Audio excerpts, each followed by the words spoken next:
जोहार नमस्कार, मैं हूं अशोक और आप देख रहे हैं A to Z न्यूज़ लियो। दोस्त, अगर आप मेरे चैनल में पहली बार आए हैं तो प्लीज़ मेरे चैनल को सब्सक्राइब कर दे और लाइक कर दे।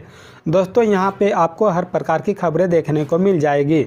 झारखंड से रिलेटेड सभी छोटी बड़ी खबरें देखने को मिलेगी, चाहे वह जॉब से रिलेटेड खबर हो या फिर राजनीति से रिलेटेड खबर हो, स्कूल कॉलेज संबंधित सभी प्रकार की खबरें आपको यहां पे मिल जाएगी। तो प्लीज़ मेरे चैनल को सब्सक्राइब कर दे। चलिए दोस्तों, अब बिना देर किए हुए चलते हैं आज की सुर्खियों की ओर। सीएम ने 155 करोड़ 78 लाख रुपए से अधिक की लागत वाली 1453 योजनाओं का उद्घाटन शिलान्यास किया। मुख्यमंत्री हेमंत सोरेन ने झारखंड की पूर्व की सरकारों को आड़े हाथों लिया है। उन्होंने कहा कि लंबे संघर्ष के बाद दिसोम गुरु शिबू सोरेन की अगुवाई में अलग झारखंड बना। अलग राज्य का उद्देश्य यहाँ के गरीब, किसान, आदिवासी, मूलवासी आदि का विकास करना था, लेकिन इन वर्गों को पलायन के लिए मजबूर होना पड़ा और बाहरी लोगों ने राज्य की खनिज संपदा लूट ली। ऐसी व्यवस्था बेहद खतरनाक है। राज्य की बागडोर गलत हाथों में चली गई तो आदिवासी, मूलवासी, दलित, पिछड़ों का जीना दुभर हो जाएगा। वे बुधवार को सिमडेगा के कोलेबिरा में आपकी योजना, आपकी सरकार, आपके द्वार कार्यक्रम को संबोधित कर रहे थे। सीएम ने 155 करोड़ 78 लाख रुपए से अधिक की लागत वाली 1453 योजनाओं का उद्घाटन शिलान्यास किया। उन्होंने 40,321 लाभुकों के बीच 31 करोड़ 17 लाख 62,385 रुपये की परिसंपत्ति भी बांटी। सीएम ने कहा कि हमारे राज्य के गांव-गांव से लोग विस्थापित होते चले गए, लेकिन बदले में क्या मिला यह सबको पता है। उन्होंने कहा कि राज्य को अलग हुए वर्षों बीत गए, लेकिन पूर्व में जिन्हें राज्य को दिशा देने की जिम्मेवारी मिली, उन लोगों ने राज्य को खोखला करना शुरू कर दिया। जो लोग राज्य को अलग करने के घोर विरोधी रहे, उन्हीं लोगों के हाथ राज्य चला गया। साल 2019 में जनता के आशीर्वाद से हम लोगों ने सालों से जमी जमात को उखाड़ फेंका। इसी मौके पर सीएम ने यह भी कहा कि राज्य में बेहतर काम करने वाले कर्मचारियों को सरकार पुरस्कृत करेगी। मुख्यमंत्री ने कहा, सरकार आपके द्वार कार्यक्रम के पहले 2 चरणों में लाखों आवेदन आए। इससे स्पष्ट था कि हमारे ब्लॉक और जिला कार्यालय काम नहीं कर रहे थे।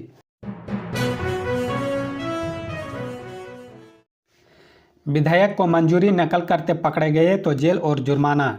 झारखंड में अब नियुक्ति प्रतियोगिता परीक्षा में नकल करते हुए पहली बार पकड़े जाने पर संबंधित व्यक्ति को 1 वर्ष की जेल होगी, साथ ही 5 लाख रुपये जुर्माना लगेगा। इतना ही नहीं, नकल करते हुए दूसरी बार पकड़े जाने पर 3 वर्ष की सजा व 10 लाख रुपये जुर्माना लगेगा।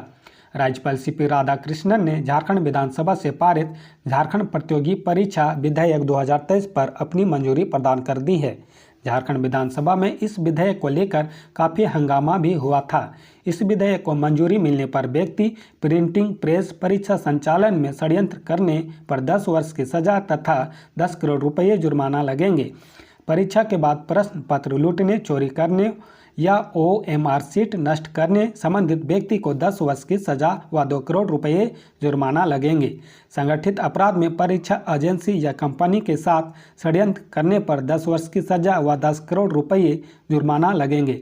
न्यायालय द्वारा सजा होने पर संबंधित परीक्षार्थी 10 वर्ष तक प्रतियोगी परीक्षा में शामिल नहीं हो सकेंगे। आदिवासियों के विकास के लिए पीएम जनमन को केंद्रीय कैबिनेट ने दी मंजूरी। केंद्र सरकार की ओर से आदिवासियों, महिला स्वयं सहायता समूह और गरीबों को बड़ा तोहफा दिया गया है। बुधवार को प्रधानमंत्री नरेंद्र मोदी की अध्यक्षता में हुई केंद्रीय कैबिनेट की बैठक में प्रधानमंत्री जनजातीय आदिवासी न्याय महाअभियान, महिला स्वयं सहायता समूह को ड्रोन की ट्रेनिंग देने और प्रधानमंत्री गरीब कल्याण अन्न योजनाओं को अगले 5 वर्षों तक जारी रखने को मंजूरी दी गई है। प्रधानमंत्री ने जनजातीय गौरव दिवस के मौके पर खूंटी से इस अभियान की घोषणा की थी। पीएम जनमन योजना 26.16 लाख से अधिक गरीब आदिवासी परिवारों को फायदा होगा। योजना के तहत 4.90 लाख परिवारों को पक्का घर देने का लक्ष्य है। प्रति घर पर 2.39 लाख रुपये खर्च होने का अनुमान है। योजना पर 24,000 करोड़ रुपये खर्च होगी। इसमें केंद्र सरकार 15,336 करोड़ रुपये और राज्य सरकार 8,768 करोड़ रुपये खर्च करना होगा। योजना के तहत 9 केंद्रीय मंत्रालय मिलकर आदिवासी बहुल क्षेत्रों में 11 प्रमुख क्षेत्रों के विकास पर ध्यान देंगे। कमजोर जनजातीय समूह की सामाजिक आर्थिक स्थितियों में सुधार लाया जाएगा। केंद्र सरकार ने बजट 2023-24 में इस योजना की घोषणा की थी। वर्ष 2011 की जनगणना के अनुसार भारत में अनुसूचित जनजाति की आबादी 10.45 करोड़ थी, जिसमें से 18 राज्यों और केंद्र शासित प्रदेश अंडमान और निकोबार द्वीप समूह में स्थित 15 समुदायों के विशेष रूप से कमजोर जनजातीय समूह के तौर पर वर्गीकृत किया गया है। उत्तराखंड सुरंग से सुरक्षित निकले सभी 15 मजदूर शुक्रवार तक आ सकते हैं। झारखंड 3-3 लाख का सौंपा गया चेक। उत्तराखंड के उत्तरकाशी स्थित सिलक्यारा व डंडल गांव के बीच निर्माणाधीन सुरंग में फंसे झारखंड के सभी 15 मजदूर शुक्रवार तक घर लौट सकेंगे। स्वास्थ्य परीक्षण को लेकर वे अभी डॉक्टरों की निगरानी में रहेंगे। वहीं एयरलिफ्ट कर सभी मजदूरों को ऋषिकेश एम्स में भर्ती कराया गया है। सभी मजदूरों को उत्तराखंड सरकार ने 1-1 लाख का चेक दिया है। वहीं कंपनी ने सभी कर्मियों को 2-2 लाख का चेक सौंपा है। आपको बता दें कि उत्तराखंड सुरंग में 408 घंटे की जंग जीतकर मंगलवार को वे सुरंग से सुरक्षित बाहर निकल आए हैं। इनके सुरंग से सुरक्षित निकलने की खबर सुनने के बाद परिजनों ने राहत की सांस ली थी। इस खुशी में मिठाइयाँ बांटी गई और उनकी दिवाली मनाई गई। मजदूरों के परिजनों को अब उनकी एक झलक देखने की बेताबी है। कुल 15 मजदूरों में रांची के 3, खूंटी के 3 और गिरिडीह के 2, पश्चिम सिंहभूम के 1 और पूर्वी सिंहभूम के 6 मजदूर हैं।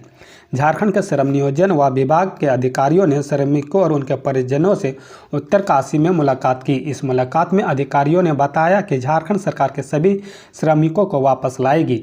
फिलहाल सभी श्रमिक और उनके परिजन सीएम आवास पहुंचे हैं, जहां उनकी मुलाकात उत्तराखंड के सीएम पुष्कर सिंह धामी से हुई। झारखंड के रांची जिले के और मांझी प्रखंड के खीराबेड़ा गांव के अनिल बेदिया समेत 3 मजदूर सुरंग में फंसे थे। वे सुरक्षित निकल आए हैं। अनिल के साथ उनके भाई सुनील बेदिया मौजूद हैं। उन्होंने यह जानकारी दी। सरना कोड की मांग के समर्थन में रांची में रैली 25 जनवरी को।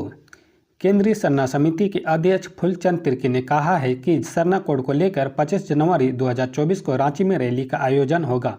केंद्रीय सरना समिति ने यह निर्णय लिया है। इसमें सरना कोड को लेकर जागरूकता अभियान चलाया जाएगा। उन्होंने कहा कि जो सरना कोड की बात करेगा वही देश में राज करेगा। उन्होंने कहा कि अब आदिवासी समझ चुके हैं कि सरना कोड आंदोलन के रास्ते ही प्राप्त होगा। तिर्की रांची प्रेस क्लब में संवाददाता सम्मेलन में बोल रहे थे। तिर्की ने कहा, सरना कोड प्राकृतिक पूजक आदिवासियों की पहचान और अस्तित्व से जुड़ा मामला है।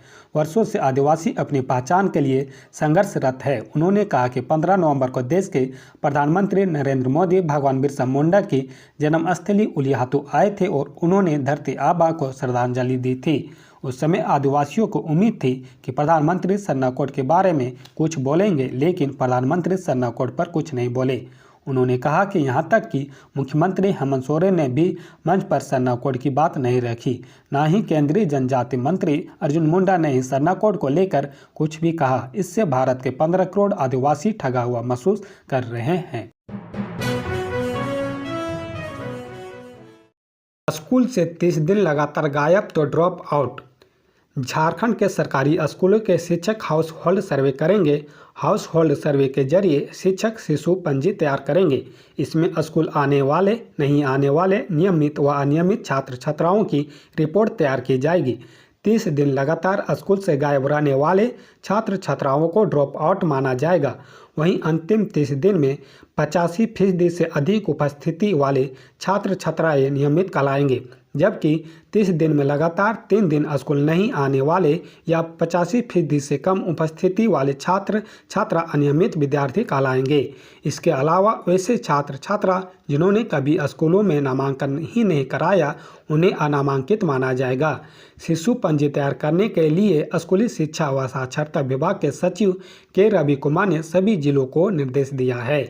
राज्य के सभी सरकारी व सरकारी सहायता प्राप्त प्राथमिक, मध्य, उच्च व उच्चतर विद्यालयों में पढ़ने वाले छात्र छात्राओं की शिशु पंजी तैयार की जा रही है। हर स्कूल को 24 दिसंबर तक शिशु पंजी तैयार कर लेनी है। 3 जनवरी तक जिला स्तर पर जोड़कर 5 जनवरी को झारखंड शिक्षा परियोजना परिषद को इसे उपलब्ध कराना है। शिक्षक स्कूल के पोषक क्षेत्र में घर घर जाएंगे और छात्र छात्राओं संबंधित जानकारी लेंगे। शिशु पंजी स्कूल के संचालन पहले या छुट्टी के बाद तैयार कर ली जाएगी।